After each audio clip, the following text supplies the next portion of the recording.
ഹരേ രാമ ഹരേ കൃഷ്ണ. വ്യാഴം ഇടവരാശിയിലേക്ക് സംക്രമിക്കുന്നു. മൂലം മുതൽ രേവതി വരെയുള്ള നക്ഷത്രക്കാരെ കാത്തിരിക്കുന്നത് വളരെയധികം സൗഭാഗ്യങ്ങളാണ്. വർഷത്തിൽ ഒരിക്കലാണ് വ്യാഴം തൻ്റെ രാശി മാറുന്നത്. മേടം മുതൽ മീനം വരെയുള്ള 12 രാശികൾ അടങ്ങുന്ന രാശിചക്രം ചുറ്റുവാൻ വ്യാഴത്തിന് 12 വർഷം വേണ്ടിവരും. ഇതിനെയാണ് ജ്യോതിഷത്തിലും സാഹിത്യത്തിലും വ്യാഴവട്ടം എന്നു നാം പറയുന്നത്. കഴിഞ്ഞ ഒരു വർഷമായി മേടം രാശിയിലൂടെ സഞ്ചരിക്കുന്ന വ്യാഴം അഥവാ ഒരു ചക്രത്തിലെ ഗു എന്ന അക്ഷരം സൂചിപ്പിക്കുന്നത് വ്യാഴഗ്രഹം അഥവാ ഗുരുവിനെയാണ്. 2024 മെയ് 1-ാം തീയതി, അതായത് കൊല്ലവർഷം 1199 മേടമാസം 18-ാം തീയതി ഇടവം രാശിയിലേക്ക് പ്രവേശിച്ചിരിക്കുന്നു. ജ്യോതിഷപരമായി വളരെയധികം പ്രാധാന്യമാണ് വ്യാഴത്തിൻ്റെ രാശിമാറ്റം മൂലം വന്നു ചേർന്നിരിക്കുന്നത്. 2024 മെയ് 1-ന് ഇടവത്തിൽ പ്രവേശിച്ചിരിക്കുന്ന വ്യാഴം 2025 ഒരു കൊല്ലം വരെ ഇടവം രാശിയിൽ സഞ്ചരിക്കും.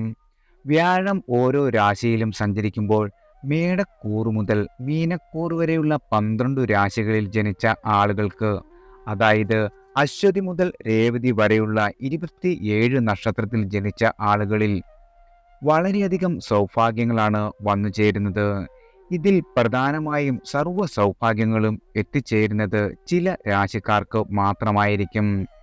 പ്രായേണ വ്യാഴം അവരവരുടെ ജന്മരാശിയുടെ അഥവാ ജനിച്ച രാശിയുടെ 2, 5, 7, 9, 11 എന്നീ രാശികളിലൂടെ സഞ്ചരിക്കുമ്പോഴാണ് വളരെയധികം ഗുണങ്ങൾ നിങ്ങൾക്ക് വന്നു ചേരുക.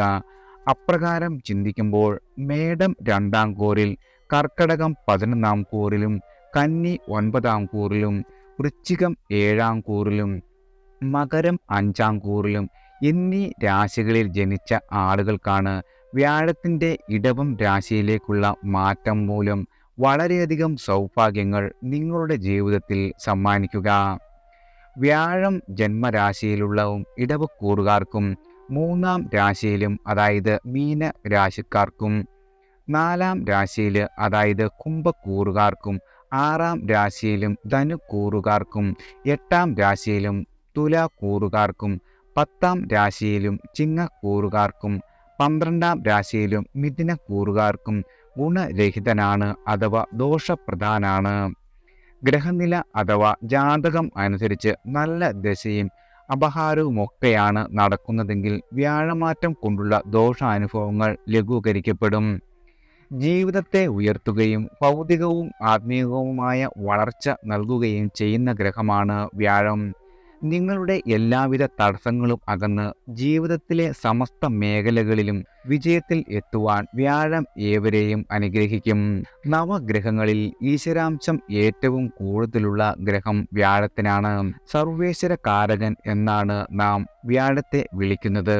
ധനുക്കൂറ് മുതൽ മീനക്കൂറ് വരെയുള്ള രാശികളിൽ ജനിച്ച ആളുകൾക്ക് വ്യാഴമാറ്റം മൂലമുള്ള വളരെയധികം സൗഭാഗ്യങ്ങൾ വന്നു ചേരുന്നത് ഏതൊക്കെ രാശിക്കാർക്കാണെന്ന് നോക്കാം. ആദ്യം ധനു രാശിക്കാരാണ്. മൂലം, പൂരാടം, ഉത്രാടം 1-ാം പാദം 5-ാം ഭാവത്തിൽ നിന്നും 6-ാം ഭാവത്തിലാണ് വ്യാഴത്തിൻ്റെ സഞ്ചാരം. പ്രതിലോമ ഭാവങ്ങളാണ് 6-ാം ഇടം കൊണ്ട് അധികവും ചിന്തിക്കപ്പെടുന്നത്. നിങ്ങളുടെ ഋണബാധ്യത പരിഹരിക്കുവാൻ അത്യധ്വാനം വേണ്ടതുണ്ട്. സ്വകാര്യ സ്ഥാപനത്തിൽ നിയമനം കിട്ടാം. നിങ്ങളുടെ നിലവിലുള്ള ജോലി ഉപേക്ഷിക്കുന്ന ആളുകൾക്ക് പുതിയ ഒരു തൊഴിൽ ലഭിക്കുവാൻ വളരെയധികം ബുദ്ധിമുട്ടേണ്ടി വരും. നിങ്ങളുടെ ദേഷ്യം നിയന്ത്രിക്കേണ്ടതുണ്ട്. സഹപ്രവർത്തകരെ പരിഗണിക്കുന്നത് മൂലം ഔദ്യോഗിക രംഗത്ത് വളരെയധികം ഗുണഫലങ്ങൾ വന്നു ചേരും. കൂടുതൽ വരുമാനത്തിനായി ചില അനുബന്ധ ജോലികളിൽ കൂടി ഏർപ്പെടുന്നതാണ്. ചിട്ടി, ഊഹക്കച്ചവടം, കമ്മീഷൻ, ഇൻഷുറൻസ് എന്നിവയിൽ പണം മുടക്കുന്നതും നിങ്ങളുടെ ജീവിതത്തിൽ വളരെയധികം സാമ്പത്തിക നേട്ടങ്ങൾ സമ്മാനിക്കുന്നതാണ്. ചില ആളുകൾക്ക് വീട് വിട്ട് താമസിക്കേണ്ടി വരുന്ന ഒരു സ്ഥിതി സംജാതമാകും. ചോരഭീതിക്ക് സാധ്യതയും ഉണ്ട്. വഞ്ചിക്കപ്പെടുവാനോ ഉപാചപങ്ങളിൽ പെടുവാനോ ഇടയുണ്ട്. യോഗ, ധ്യാനം, മോട്ടിവേഷൻ ക്ലാസുകൾ ഇവയിൽ ചേർന്ന് പരിശീലനം നേടുന്നത് വളരെയധികം ഗുണകരമായി തീരും. അടുത്തത് മകരം രാശിക്കാരാണ്. ഉത്രാടം 2, 3, 4, തിരുവോണം അവിട്ടം 1, 2 പാദങ്ങൾ. 4-ാം ഭാവത്തിൽ നിന്ന് 5-ാം ഭാവത്തിലേക്കാണ് വ്യാഴമാറ്റം. തന്മൂലം വളരെയധികം ഗുണഫലങ്ങളാണ് ഈ രാശിക്കാർക്ക് വന്നു ചേരുന്നത്. ഉപരി വിദ്യാഭ്യാസത്തിന് മികച്ച അവസരം വിദ്യാർത്ഥികൾക്ക് സംജാതമാകും. പ്രണയ സാഫല്യം, വിവാഹസ്ഥിതി, ദാമ്പത്യ സൗഖ്യം എന്നിവ നിങ്ങൾക്ക് വന്നുചേരും. സന്താന ജന്മം ധന്യമാകുകയും ചെയ്യും. സാമ്പത്തികമായ സുസ്ഥിരത്വം വർദ്ധിക്കുന്നതാണ്. താൽക്കാലിക ജോലിയിൽ നിങ്ങൾക്ക് സ്ഥിര നിയമനം ലഭിക്കും. വിദേശത്ത് ജോലി ചെയ്യുന്ന ആളുകൾക്ക് പുതിയ അവസരങ്ങൾ വന്നെത്തും. അനുദിക്കിൽ നിന്നും സ്വദേശത്തേക്ക് മാറ്റം ലഭിക്കും. ഭാവനാസിദ്ധി ഉയരുകയും കലാരംഗത്ത് പ്രവർത്തിക്കുന്ന ആളുകൾക്ക് വളരെയധികം അവസരങ്ങൾ കൈവരിക്കുവാനും ഇടവരുന്നതാണ്. പൊതുപ്രവർത്തകരായ ആളുകൾക്ക് അംഗീകാരവും ജീവകാരുണ്യ പ്രവർത്തനങ്ങൾക്ക് കർമ്മങ്ങൾ ചെയ്യുവാനും നിങ്ങൾക്ക് സാധിക്കുന്നതാണ്. നിങ്ങളുടെ ഗൃഹനിർമ്മാണത്തിലെ ഇതുവരെ ഉണ്ടായിരുന്ന എല്ലാവിധ തടസ്സങ്ങളും നീങ്ങിക്കിട്ടുന്നതാണ്. പുതിയ ഭാഷയോ സാങ്കേതിക വിഷയങ്ങളോ പഠിക്കുവാനുള്ള സന്ദർഭം വന്നുചേരും. ഭൗതിക നേട്ടങ്ങൾക്കൊപ്പം ആത്മീയമായ വളർച്ചയും കൈവരിക്കുന്ന വർഷമാണ് നിങ്ങളെ കാത്തിരിക്കുന്നത്. അടുത്തത് കുംഭം രാശിക്കാരാണ്. അവിട്ടം 3, 4, ചതയം പൂരിട്ടാതി 1, 2, 3 പാദങ്ങൾ. 3-ാം ഭാവത്തിൽ നിന്നും 4-ാം ഭാവത്തിലേക്കാണ് വ്യാഴമാറ്റം. തന്മൂലം മാനസിക ക്ലേശങ്ങൾക്ക് കുറേയൊക്കെ അയവുണ്ടാകും. നിങ്ങളുടെ സുഹൃത്തുക്കളുടെയും ബന്ധുക്കളുടെയും പിന്തുണ ലഭിക്കുകയും ചെയ്യും. നിങ്ങളുടെ ദാമ്പത്യ ജീവിതത്തിൽ സമ്മിശ്രമായ അനുഭവങ്ങൾ വന്നുചേരും. വമ്പിച്ച മുതൽ മുടക്കിയുള്ള ബിസിനസ് ആരംഭിക്കുന്നത് ഒരു രീതിയിലും ഗുണകരമായേക്കില്ല. സ്വകാര്യ സ്ഥാപനത്തിലെ ജോലിയിൽ അസംതൃപ്തി ഉണ്ടാകും. വ്യവഹാരങ്ങൾക്ക് മുതിരുന്നത് ഒരു രീതിയിലും ഗുണകരമായേക്കില്ല. സർക്കാരിൽ നിന്നും ലൈസൻസ്, രേഖ ഇവ വൈകിയേക്കും.